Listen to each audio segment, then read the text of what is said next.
Hey everyone, welcome back to my channel. So আজকে video খুবই important তোমাদের upcoming তোমাদের এইচএস ফার্স্ট ইয়ারে ইউনিট টেস্ট হাফ ইয়ারলি এরপর ফাইনাল এইসব এক্সামে একটা কোয়েকশন আছে। এই কোয়েকশনটি তো আমি তোমাদের দিচ্ছি। এই তিনও এক্সামে তোমার এই কোয়েকশনটা খুবই ইম্পর্টেন্ট এবং আসবে চলো দেখা যাক।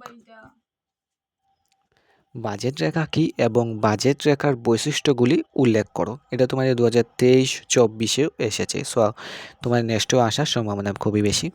সো কোয়েশ্চন আনসারটি দেখে নাও।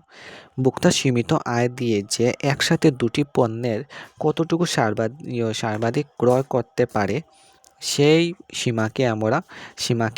সীমাকে যে সরলরেখা দ্বারা দেখানো হয় তাকে আমরা বাজেট রেখা বলি। বাজেট রেখার বৈশিষ্ট্যগুলি দেখে নিই।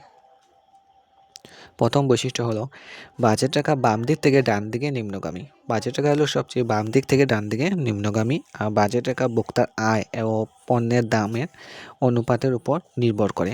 বাজেট রেখাটা যে ভোক্তার আয় আর পণ্যের যেটা দাম এটার উপর নির্ভর করে।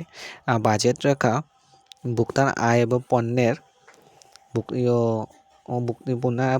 অনুপাতের উপর নির্ভর করে। আর বাজেট রেখার প্রতিটি বিন্দু ভোক্তার সমান ক্রয় ক্ষমতা নির্দেশ করে। আর বাজেট রেখা ভেতরে সব বিন্দু ভোক্তার স্বাদের মধ্যে থাকে। আর বাজেট রেখা বাইরে থাকা বিন্দুগুলি ভোক্তার স্বাদের বাইরে। সো আজকের ভিডিও নেক্সট টাইম তোমাদের নিউ ভিডিও নিয়ে আসবেন নিউ কোয়েকশন নিয়ে। সো আজকের এটুকুই, সবাই।